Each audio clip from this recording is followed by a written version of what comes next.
देखिए, national Herald से जो है आजादी के पहले अंग्रेज जो है वो डरा करते थे, उस पर बैन लगाया था। और अब आजादी के बाद अब 2025 में जो नए अंग्रेज हैं, ये जो है नेशनल हेराल्ड और उससे जुड़ी संस्थाओं के खिलाफ हैं। इस मामले में पूरी तरह से वेंडेटा पॉलिटिक्स हो रही है, प्रताड़ना की पॉलिटिक्स हो रही है। आप विपक्ष की आवाज को कुचलने के लिए, मतलब मैं तो सीधे सीधे कहता हूं कि आप क्रोनोलॉजी समझिए। उधर गुजरात में अधिवेशन होता है, सफलतम अधिवेशन। राहुल गांधी जी देश की आवाज बन करके, संविधान की किताब लेकर के वहां क्लियर अपना स्टैंड देश के सामने रखते हैं और ये कहते हैं कि हम आने वाले दिनों में गुजरात जीतेंगे। और कल जब राहुल गांधी जी गुजरात के मोडासा में पहुंचते हैं तो आप चार्जशीट दाखिल करते हैं। राहुल गांधी जी बिहार को लेकर के विपक्ष के नेताओं के साथ मीटिंग करते हैं, चुनावी रणनीति बनाते हैं, आप चार्जशीट खोल देते हैं। असम में आप अपनी संभावित हार देख करके अपने सहयोगी संस्थान ईडी को उतार देते हैं कि विपक्ष को कुचल दो। इस देश में पिछले 10 साल में ईडी ने जितने केस रजिस्टर्ड किए हैं उसमें सफलता का प्रतिशत सिर्फ 1% है। 99% केसेस में न तो या आप आज तक चार्जशीट नहीं फाइल कर पाए हैं या किसी को सजा नहीं दिलवा पाए हैं। तो अगर भाजपा ये कह दे कि हां इसके खिलाफ ईडी की रेड पड़ गई तो ये भ्रष्टाचारी हो गया, तो जब सफलता का प्रतिशत 1 है तो वो भाजपा के प्रवक्ताओं से के कह देने भर से भ्रष्टाचारी हो जाएगा। गांधी परिवार को आप भ्रष्टाचारी बोलेंगे, जिसने इस देश के लिए अपना खून कुर्बान कर दिया, अपनी जान कुर्बान कर दी, अपनी निजी संपत्तियां कुर्बान कर दी।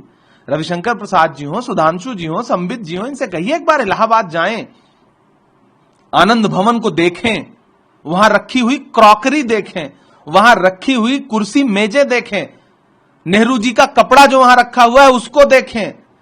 तब इनको समझ में आएगा कि देश जब आजाद नहीं हुआ था तब पंडित नेहरू किस तरह के घर में रहते थे, पंडित मोतीलाल नेहरू का स्तर क्या था जीवन यापन का।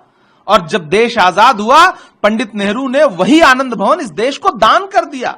जाएं स्वराज भवन देखें, जाएं कमला नेहरू हॉस्पिटल देखें, तब इनको समझ में आएगा चैरिटी किसको बोलते हैं। तब इनको समझ में आएगा कि गांधी परिवार ने इस देश को अपनी निजी संपत्तियां किस स्तर पर जाके दान की। आज आप उनको कहते हो कि उन्होंने भ्रष्टाचार किया है। आप जिन्होंने 10 साल में देश की संपत्तियां बेच दी, अपने उद्योगपति दोस्तों को फायदा पहुंचाया, भगोड़ों को इस देश से भागने में मदद की, आप बोलेंगे सूप तो सूप बोले, चलनिया बोले जिसमें 72 छेद। बहुत शर्मनाक है। भाजपा के लोगों को एक बार पलट के अपने गिरेबान में झांकना चाहिए। यह शुद्ध रूप से प्रताड़ना की राजनीति है। आप कांग्रेस को और कांग्रेस के साथ साथ पूरे विपक्ष को डराना चाहते हैं, आप डरा नहीं पाएंगे, क्योंकि हमारे नेता का नारा है डरो मत। देखिए, नेशनल हेराल्ड से जो है आजादी के पहले अंग्रेज जो है वो डरा करते थे, उस पर बैन लगाया था। और अब आजादी के बाद अब 2025 में जो नए अंग्रेज हैं, ये जो है नेशनल हेराल्ड और उससे जुड़ी संस्थाओं के खिलाफ हैं। इस मामले में पूरी तरह से वेंडेटा पॉलिटिक्स हो रही है, प्रताड़ना की पॉलिटिक्स हो रही है। आप विपक्ष की आवाज को कुचलने के लिए, मतलब मैं तो सीधे सीधे कहता हूं कि आप क्रोनोलॉजी समझिए। उधर गुजरात में अधिवेशन होता है, सफलतम अधिवेशन। राहुल गांधी जी देश की आवाज बन करके, संविधान की किताब लेकर के वहां क्लियर अपना स्टैंड देश के सामने रखते हैं और ये कहते हैं कि हम आने वाले दिनों में गुजरात जीतेंगे। और कल जब राहुल गांधी जी गुजरात के मोडासा में पहुंचते हैं तो आप चार्जशीट दाखिल करते हैं। राहुल गांधी जी बिहार को लेकर के विपक्ष के नेताओं के साथ मीटिंग करते हैं, चुनावी रणनीति बनाते हैं, आप चार्जशीट खोल देते हैं।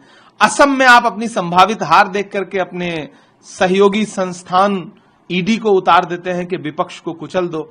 इस देश में पिछले 10 साल में ईडी ने जितने केस रजिस्टर्ड किए हैं उसमें सफलता का प्रतिशत सिर्फ 1% है। 99% केसेस में न तो या आप आज तक चार्जशीट नहीं फाइल कर पाए हैं या किसी को सजा नहीं दिलवा पाए हैं। तो अगर भाजपा ये कह दे कि हां इसके खिलाफ ईडी की रेड पड़ गई तो ये भ्रष्टाचारी हो गया, तो जब सफलता का प्रतिशत 1 है तो वो भाजपा के प्रवक्ताओं से के कह देने भर से भ्रष्टाचारी हो जाएगा। गांधी परिवार को आप भ्रष्टाचारी बोलेंगे, जिसने इस देश के लिए अपना खून कुर्बान कर दिया, अपनी जान कुर्बान कर दी, अपनी निजी संपत्तियां कुर्बान कर दी। रविशंकर प्रसाद जी हो, सुधांशु जी हो, संबित जी हो, इनसे कहिए एक बार इलाहाबाद जाएं, आनंद भवन को देखें, वहां रखी हुई क्रॉकरी देखें, वहां रखी हुई कुर्सी मेजें देखें, नेहरू जी का कपड़ा जो वहां रखा हुआ है उसको देखें।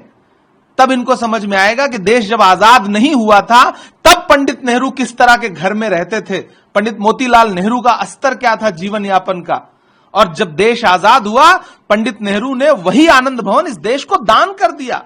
जाएं स्वराज भवन देखें, जाएं कमला नेहरू हॉस्पिटल देखें, तब इनको समझ में आएगा चैरिटी किसको बोलते हैं। तब इनको समझ में आएगा कि गांधी परिवार ने इस देश को अपनी निजी संपत्तियां किस स्तर पर जाके दान की। आज आप उनको कहते हो कि उन्होंने भ्रष्टाचार किया है। आप जिन्होंने 10 साल में देश की संपत्तियां बेच दी, अपने उद्योगपति दोस्तों को फायदा पहुंचाया, भगोड़ों को इस देश से भागने में मदद की, आप बोलेंगे सूप तो सूप बोले, चलनिया बोले जिसमें 72 छेद।